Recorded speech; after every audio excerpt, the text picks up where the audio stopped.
isa yung reunion na dito? Kasi you worked with him in 2015. Oo, isa siya sa mga pinakamagaan katrabaho. Makabait na tao eh. Maka-pleasant. Masarap naman. Masarap naman yung experience namin. Ano, pakikwento lang po yung role mo dito sa pelikula?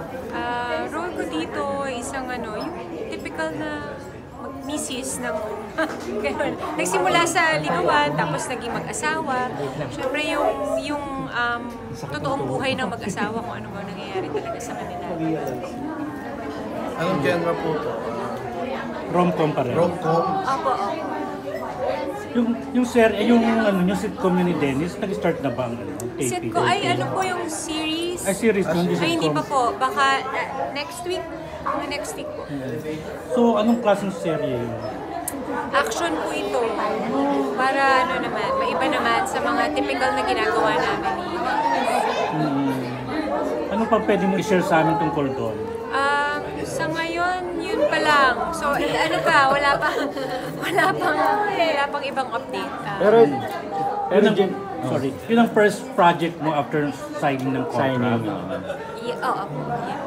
Ano pa ibang pinangako sa'yo? Wala namang pinangako. Ang ganda ng pasok ng year kasi nag-renew ka, kasunod-sunod may movie, may series. Naka-adjust na ba si Dylan sa magiging busy? Sa ngayon, naka-adjust na siya. Kasi tinetest muna namin. Actually, last year, mga end of last year, nakikita na namin na, parang pwede na siyang iwanan. Kaya na niyang yung wala kami ng buong araw, yung gano'n, naglalaro na siya, may mga schedule na siya na, may playtime na siya, meron na siyang gano'n, may routine na siya. So, confident na kami na pwede nang iwan. And is she showing signs na mag-artista na? Naku, mahiyain. Medyo mahiyain siya. Hindi niya palang na-discover talaga. Sa ngayon, mahilig siyang kumanta, mahilig siyang maarte, yung I'm sad, gaganon. Pero yung mga ganon. Pero pag kami ibang tao, yun, mahiyain na siya. Pero pag kami lang, sumasayaw, napaka-bibo. Pero baka pag nakakita ng ibang pwede. tao, yun. Commercial. Opo. Diyan sa pagbabalik mo sa rom-com, people are calling you the real rom-com queen. Your reaction to that? Siyempre, thankful ako na siyempre hindi naman lahat, 'di ba, nabibigyan ng chance na magkaroon ng ganong title. So, masaya ako na ganon yung tingin nila. Miss Jen, anong reaction mo? Makakasama mo na si Dennis sa Beauty Derm. Syempre, may announcement si Ma'am Ray. Excited ako for him kasi syempre bagong endorsement. Bukod doon, masarap din maging Beauty Derm. Maging kasama dito sa Beauty Derm family. Alam ko naman kung gaano ka loving si Ate Ray at napaka-generous. Maya't maya, kinakamusta kami. Ikaw nag-influence kay Dennis para gamitin yung mga Beauty Derm products mo? Oo naman. Ginagamit na niya ngayon, syempre. Yes. Anong favorite niya? Kung ano yung ginagamit ko, yun din yung ginagamit niya. So yung Christox. Yung Cristo.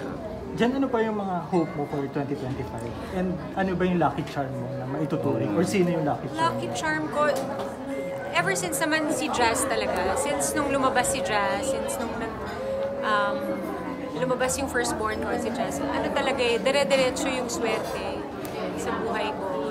Talaga, forever na siya talaga. At saka yung hope mo for 2025? Hope ko for 2025, sana maging successful yung movie namin, tatlo, ni Sam and ni Dennis. Suportahan ng mga tao yung bagong series namin na paparating. At yung album launch ko, abangan nila. May mga ilalabas kaming mga single this first quarter. Bigger Beauty Derm. Syempre, sana mas maging mahaba pa yung relationship namin at ang kontrata namin sa Beauty Derm. Makasama pa namin ng matagal si Ate Ray. You have your own businesses din pala na recently launched. May tips ba si Mr. Ray? So far, wala pa naman. Hindi pa kami nakakapag-usap tungkol sa mga negosyo, ganyan. Pero Pero syempre, isa sa mga tinitingala kong tao pagdating sa business. Kasi talaga namang, alam ko yung story niya simula na nag-uumpisa pa lang siya at kung paano niya napalago itong beauty derm. Very inspiring. So hindi ka pa ina-offera ng branch ng beauty derm? Wala pa. Wala pa naman. Jen, anong reaction mo sa mga ginagawang TikTok ni Dennis? Pero syempre masaya. Sumasama na nga siya. Nakikikakollaborate ka na ba? Napapasaya niya. Oo, collab na sila. Diba? Pero ikaw, nagbibigay ka ng idea din sa mga ginagawa niya. Usually, binibigyan ko siya ng mga, sinesendan ko siya ng mga videos. So, pwede mo itong gawin. Ay, mga ideas na pwede. Ikaw pala, director. At lagi naman patok. And dyan, pakikwento lang yung experience mo bilang producer. Bilang producer, sa ngayon kasi talagang ano pa lang kami. Hindi pa naman ganun kalaki yung production. Pero ang dami na naming natututunan. At masaya makipag-collaborate sa mga ibang productions.